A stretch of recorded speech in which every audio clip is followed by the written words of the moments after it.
A mild drama ensued during plenary at the House of Representatives when members debated a bill seeking 7-year jail term or a fine of 500 million naira, or both, for public officers who seek medical treatment abroad at public expense.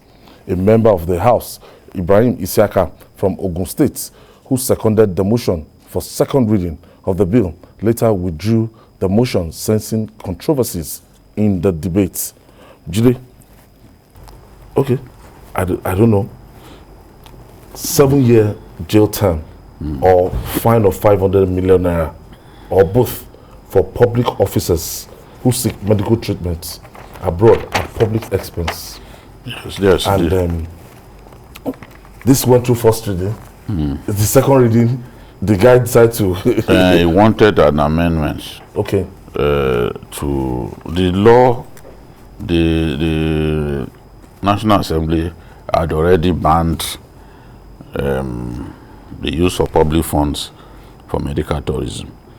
But can we break it down? There is no... I'm heading somewhere. There is no punishment stipulated. He was trying to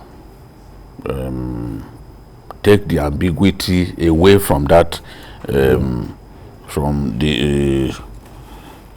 that law, because the law that we are talking about is the 2014 Act, which says no public officer of the government of the federation or any part thereof shall be sponsored for medical checkup, investigation or treatment abroad at public expense, except in exceptional cases on the recommendation and referral by the medical board, whose recommendations and referral shall be duly approved by the Minister of Communication of the state, as the case may be. Now, we're talking about what the law says. What does the law stipulate in case this law is breached? Does it punish anyone who takes public funds and decides to go on medical tourism? There is no such provision. So he just felt, look, if we are saying, look, we don't want people to use public funds for medical tourism, those who now willfully, in spite of the law, go ahead to use public funds, what do we do to them?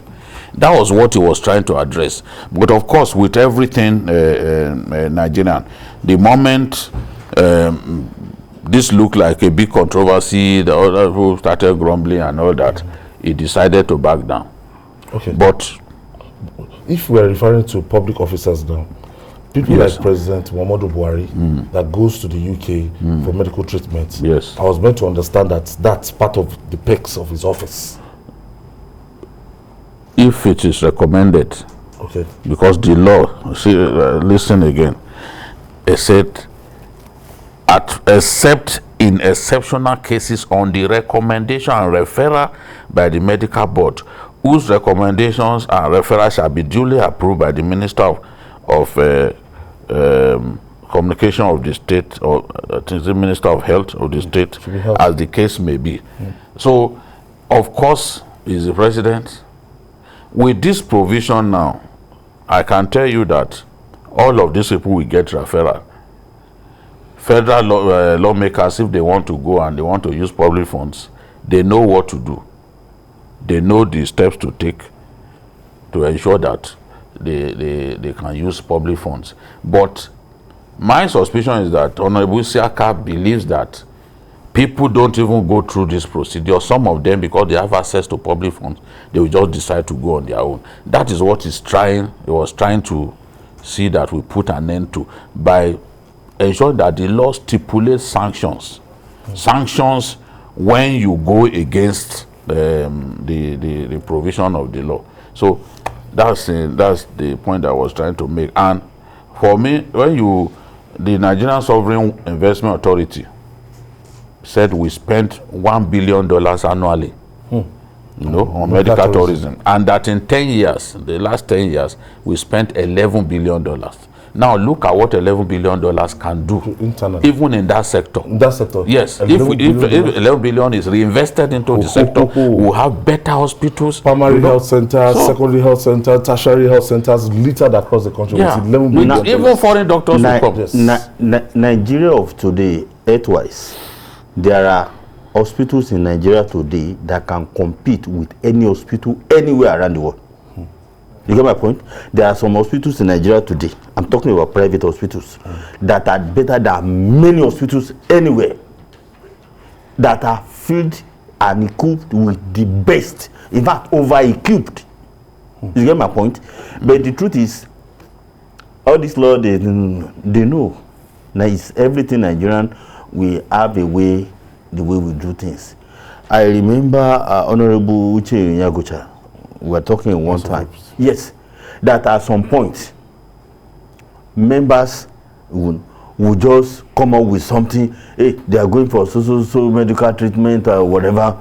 That he said at some point in the chambers, they will be joking that, Honorable, this ailment you always say you are doing all the time, what of if the thing now eventually happens? You get me? So it has become, a regular thing among themselves. But this is something that is very difficult. It's very difficult to legislate because look at that law. The minister or commissioner for health. That's why I'm saying the same appointee. If the president does it, assume he has breached the law. Now you are saying his minister. Why will his appointee not recommend it? Why will a governor's commissioner for health? Why is commissioner of health of the governor, who is an appointee of the governor, not recommend it? Even when you now catch them in this way, they will now say they have not spent public fund, and you cannot catch them like this. This is Nigeria. We don't run a transparent system. From the presidency to the, federal to the state to the local government, it is what they want even the media to know, that we get to know at many of the things we don't get to know. So it's so difficult. The man that stood down the bill probably saw the kind of things that will be happening. Maybe was afraid. No, of course, his own colleagues too. A lot of them were not happy. Well, looking at the but another person can take it from up. the figures that you quoted, that means a lot of Nigerians will want this, because if you look at the population of Nigerians that don't have access to this facility to even go abroad, they can be up to 5%. So we are funding hospitals abroad. In India, many of the hospitals have open desk simply to try and attract traffic from Nigeria to their country for medical tourism. And when I was doing my research, I observed that the bulk of the cases that our people go abroad to treat cancer, kidney-related issues, heart-related issues, orthopedic. Major operations. Yes. Orthopedic. Then the major destinations are in that order: India, UK, US, UAE, and Germany. Then in Africa, Nigerians go to Egypt and South Africa mainly. So at the end of the day, if we can, what we take out, yes, if we can spend this kind of money, we can appropriate this kind of money and spend it, we will have the best medical service available. Even doctors from foreign countries will be able to come into our country, to work here. Because the terms are, I know that there are some hospitals here where we have some foreign doctors. We will be able to make that sector viable. I don't like to use the word profitable, because doctors don't like to use such word because people, they can't be happy that people are in distress and all that. So, but you can say that the health sector will be far more viable if we can spend like $1 billion every year. This amount. Yes. $1 billion. And people stay here, spend the money here. Just hold on there. Let me just take this break. When we come back, we're still on this topic. We'll be right back after this time out. Please don't go away. Thank you for staying with us. This is journalists hang out, and I still have Babajide Kolade Otitoju and Adekunle Yusuf in the studio, and we are looking at that bill that is seeking a 7-year jail term or a fine of 500 million naira, or both, for public officers who seek medical treatment abroad at the public expense. Jide, this is something that a lot of Nigerians we want Honorable Ibrahim Saka to retender this bill, amend it very well. We are very interested. Yeah, but it's already too late. Clearly, he backed out when the thing became a controversy, even between him and his colleagues. The Nigerian big man protects himself very well. Some of these people know that this kind of thing can the blowback can be bad for them. If you come up with a law, you want to come up with a law that will not eventually deal with them. So some of them feel that what kind of amendment does this person want? The law is there, but he was only trying to put what was not part of the law, which is the punishment for breaching that law. Yes, you are taking public funds to go and treat yourself abroad, to go and do investigate your ailment abroad. There has to be consequences for breaking the law, isn't it? That's the point that the man was trying to make. But at the end of the day, what he suggested, the 7-year jail and the heavy fine, did not sit down well with some of his colleagues, and in the end, he was forced to back down. I have Frank. Frank is calling us from Abuja. Thank you for joining us, Frank. Yeah, good evening. Good evening. Yeah, you're doing a great work, sir. Thank you. Yes, I'm calling from Cuba. Kubwa in Abuja. Yes. This medical tourism, they actually know what they are doing. We can do the whole analysis and do the whole talking, but they know what they are doing. Because our leaders are not serious. We don't have serious at all. 500 million fund, 7-year jail terms. They already know what they are doing. Because definitely, an Englishman said, he that paid the piper dictates the tune. There's no way it will be approved for them to travel, knowing very well that the money are going to spend, they're going to do, what do you call it, share. Like one of your guests was saying, that jokingly they are saying the National Assembly, that sickness you are saying, if you actually now, they can travel without being sick. All they need to do is collect the money. But we are just praying that God will give us the right people from the top to the bottom, that Nigeria will become the pride of the nation in time to come. That's my prayer. Thank you. I say amen to that prayer. So honestly, I thought it's lying. We don't have the kind of leadership that can do it. Even if it is passed, who will sign it? It will take somebody that is determined. You see the kind of leadership that is selfless, totally selfless. What we have in Nigeria is self-serving leadership, selfish. And the elite, they are one. Believe me, they protect one another. You need to study them. They protect one another. So whether the president is outgoing by the time you do it, I don't see it seeing the light of the day, because it can happen to anybody. And some of those provisions, believe me, if you like, put anything there, the Nigerian big man will break that law and nothing will happen.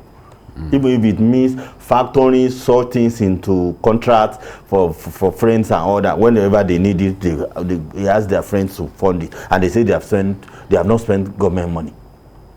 This is Nigeria. So we need to know. I'm sorry, it can't work. It can't work. With this kind of leadership we have, it's impossible. But we must try to resuscitate this argument. It's a punitive measure. And there has to be, in my view, we can't. And when you come up with a law, that strongly says, look, this cannot be tolerated, then you must stipulate punishment. Where you do not stipulate punishment, then there's no you are crime. encouraging people to go ahead and break that law. You need to stipulate that if you then break this law, these are the consequences. When there are no consequences for iniquity, people will continue to do what they like. So the man, seeing that there clearly no consequences for breaking the law, he was trying to introduce something at least. But as you know, even in the National Assembly, before you can get such position across, you must have done extensive work with your colleagues. Your colleagues must support it, you know, with their heart, their full chest, before you can bring it up. So as things stand, it's already controversial. So he just decided to back out. John is calling us from Ephraim in Delta States. Thank you for staying with us, John. Hello, good evening, Babajide. Good evening, John. You people are doing wonderful work there. In fact, we are so proud of you people. Thank you, John. Let me, please, permit me to talk about the issue of ritual killing. Apart from ritual killing for money, there are still some traditional religion that are still killing people to make sacrifice to their juju. I think the police needs also to look at all of this together, so that our country should not be doing things like this. I mean, people should not be doing things like this in our country. And then coming to politicians who are very selfish, actually they are not representing the people. Imagine somebody who is a public office holder. None of the child is attending our public school, and they are the one in charge of our public school. Imagine somebody who will critique or criticize those who are in power to say, oh, medical treatment abroad, we should not do it. And when they have power, they themselves, they go for medical treatment. So if we can harness all of these resources to develop our health facilities here, it will be good for everybody. There will be no need for anyone traveling abroad and using our money to better the life of people out there. I pray that God will help our country and our leaders to represent our interest and the interest of God. Thank you so much, Obagide, and the rest of you there. Thank you.